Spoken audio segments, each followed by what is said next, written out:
Hello lovelies, it is me Gent. I am back with another journal video, and this time it's for a video game I've actually never played before. So like I said at the end of my previous journal, this is a game I've heard of, and I've seen people talk about it, but I've never ever had the chance to play it before. And despite it that it's in the Legend of Zelda franchise, this is my first time picking it up, and that of course is the Legend of Zelda Oracle of Seasons. Now, the only game that would kind of give me a small idea of how this game would be like is, of course, Legend of Zelda Link's Awakening, that was also for Game Boy. But this game's just a little bit different in terms of like mechanics and some small subtle bits and details in the visuals. Not many, but some. But holy moly, I really like this game. I think it's become one of my favorites now. Like, it's so really whimsy and charming. I couldn't put it down. It was such a fun time to play.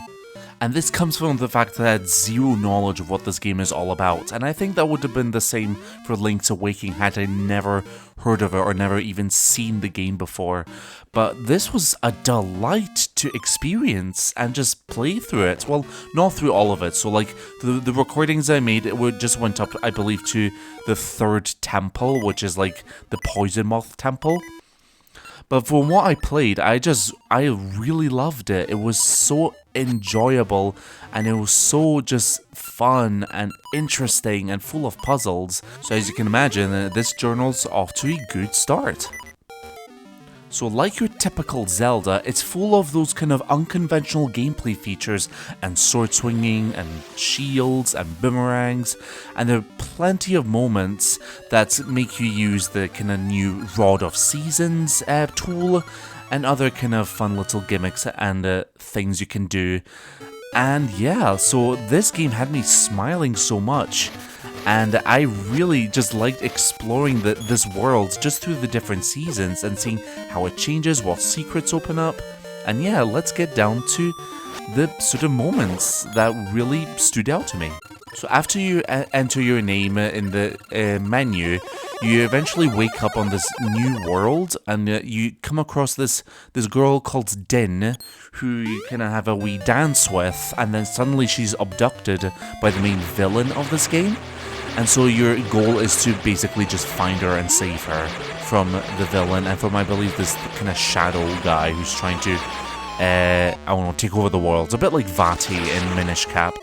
It's another just kind of whimsy kind of Zelda adventure where you just have to kind of talk to different villagers, talk to different characters and animals, and the secrets will uncover for you, and you just need to discover it for yourself really as well. I will be basing a lot of my thoughts on this game from Link's Awakening, like especially the Game Boy version of that game, as it is the closest thing I can sort of make a comparison to.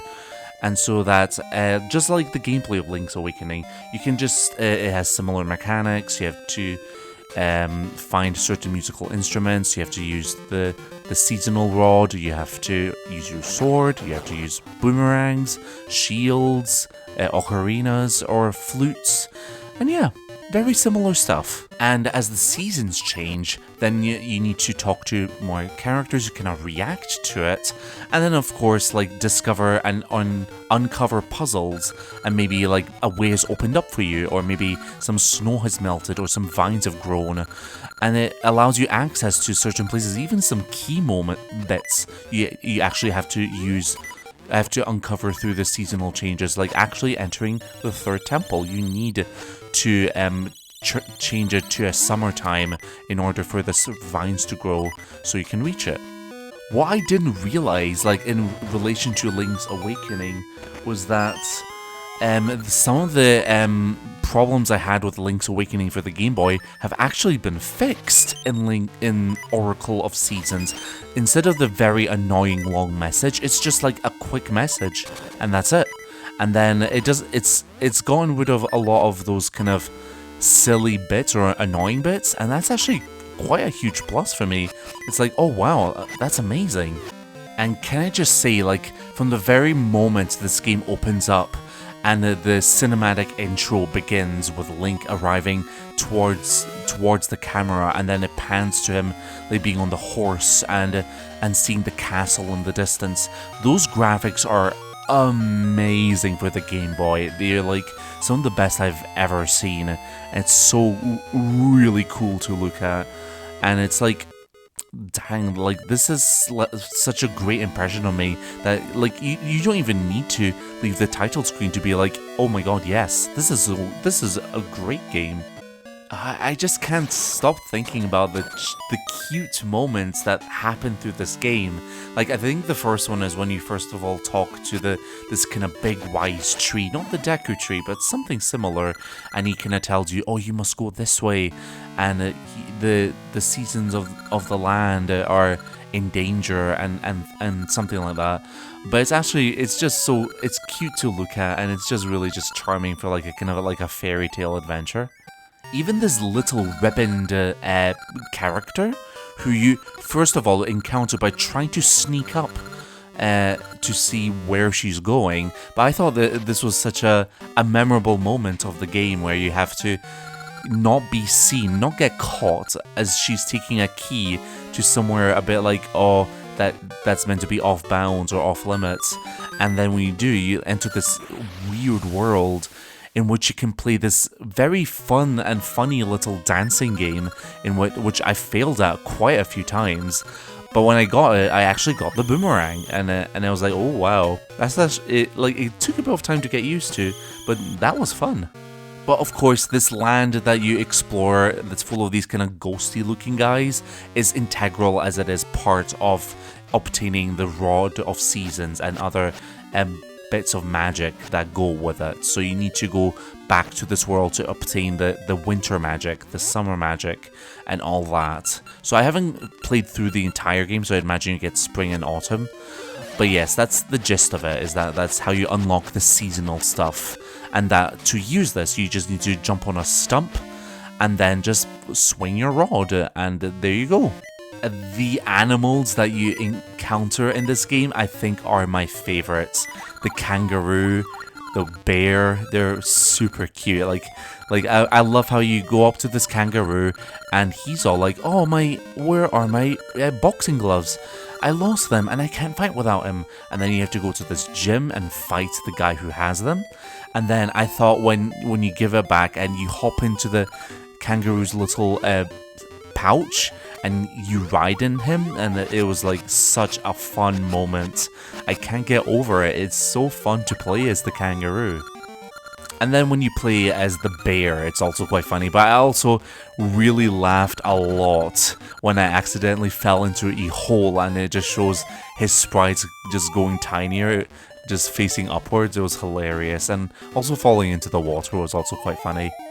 But one thing you'll see about these recordings is that I do a little bit of wandering around a lot, because I too also struggle with my Zeldas here and there of like, what do I do next?